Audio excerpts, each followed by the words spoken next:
All right, good morning, Intro to Engineering. We are going to do some Inventor work here for Activity 5.2a for those in the Project Lead the Way curriculum. So this would be geometric constraints.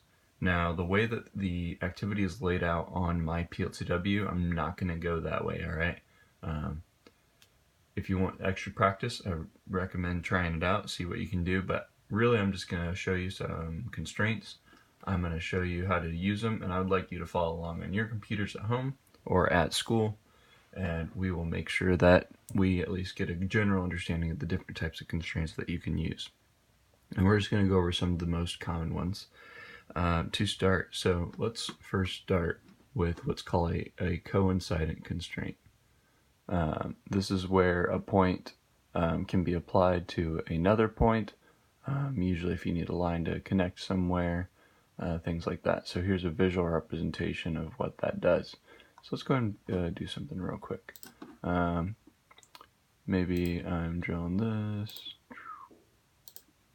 There's my rectangle, and I have this line here, and I want this line to be connected to that point. Okay, I can connect this point by clicking there and clicking there, and now that will be connected, and what happens is that will be locked into that spot.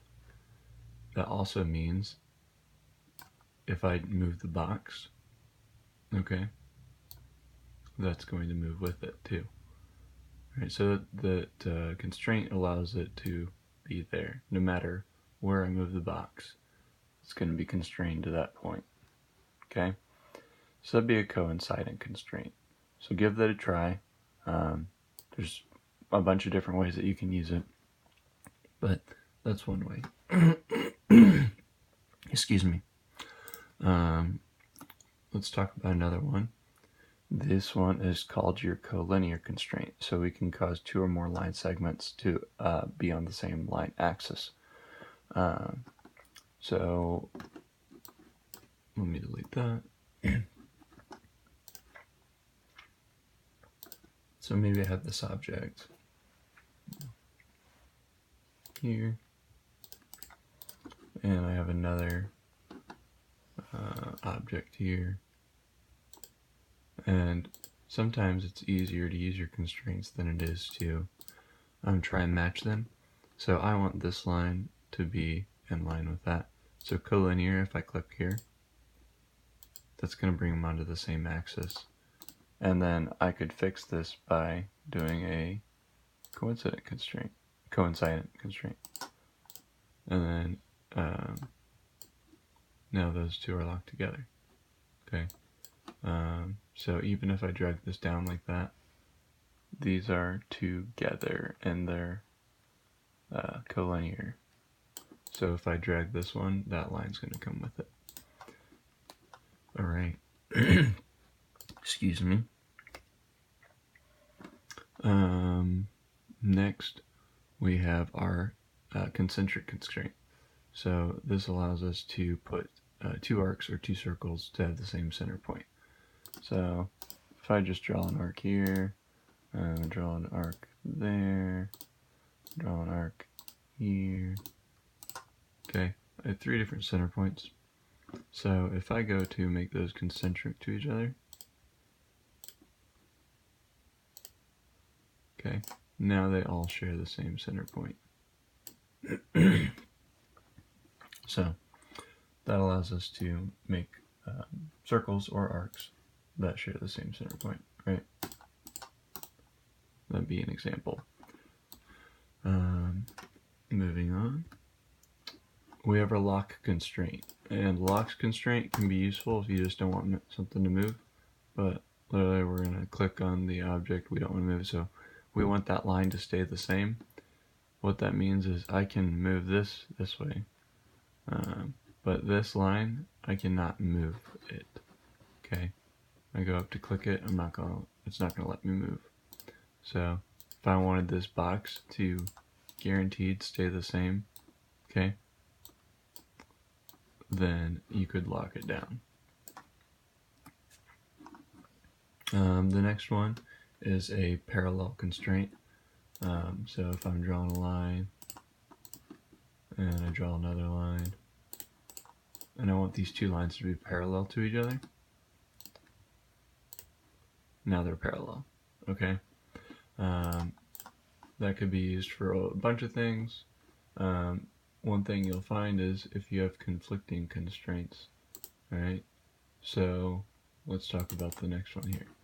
If these two lines have to be parallel to each other, alright, and I make this next one, this is a perpendicular. If I make this perpendicular to that, okay, that line becomes parallel because now this has to be perpendicular. So your constraints will work with you, or if you have too many constraints, alright, you'll find that sometimes what you're wanting to do in Inventor, it won't let you because there's some conflicting constraint out there. Now, how do we see what constraints exist?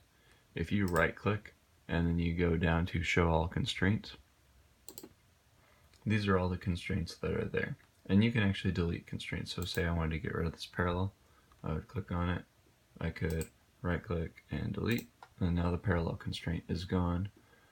So that's going to be perpendicular, but now I can do whatever with this one again.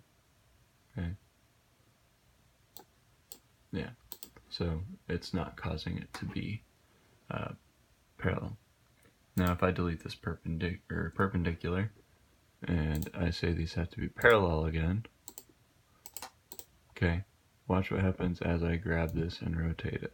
No, it's not letting me.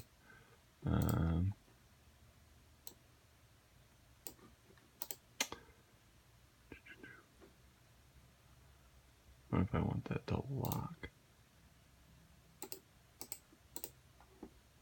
And I want it to be that. So if I give it a dimension, that means it has to stay that dimension unless I tell it otherwise. So dimensions themselves can be a constraint. But as I rotate, oh, I have a vertical constraint here. So I need to get rid of that. So now I should be able to drag this, and as I rotate it, okay, those always are going to be parallel to each other. So these lines are parallel. Okay. So I'll delete all of that. Once again, a perpendicular constraint can be used. Say you just drew a very rough box and now you want to go back and make everything perpendicular. Oh.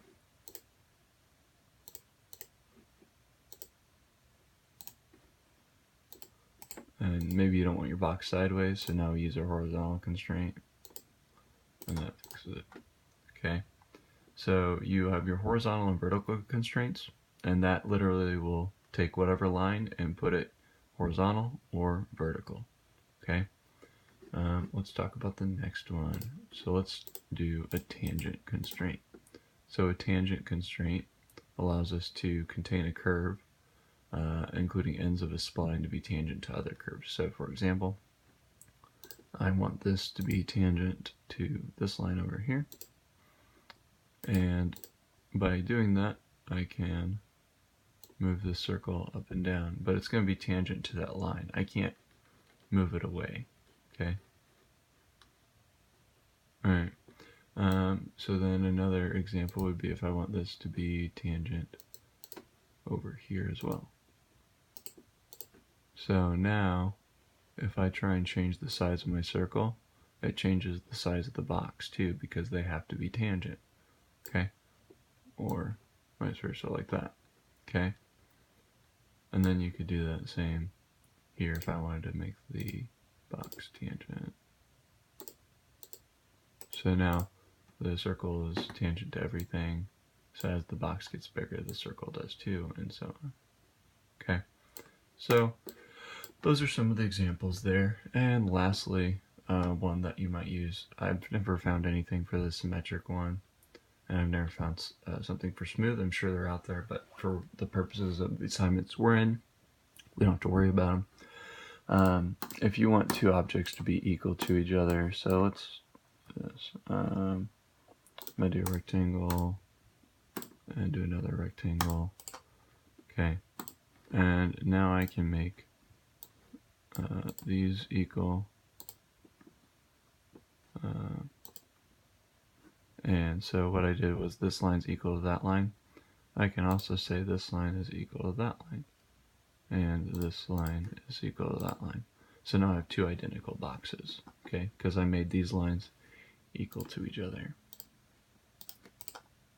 Okay, so now these are two identical boxes. And you can do the same for circles, alright? Maybe I want this circle to be equal to that. So now if you go back in dimension and I say, you know what, this one's going to be 2 inches, the other one's going to go to 2 inches as well. Alright, so that's what our equal constraint does. I'm going to delete that. So just go ahead and play around with those geometric constraints, try and do what I did. If you have any questions, talk to your classmates, talk to your sub, talk to your teacher. And if you need to email me, you can. If I have the ability to answer, I will. But otherwise, there's other videos out there on YouTube if you search this. So with that, good luck and have a good day.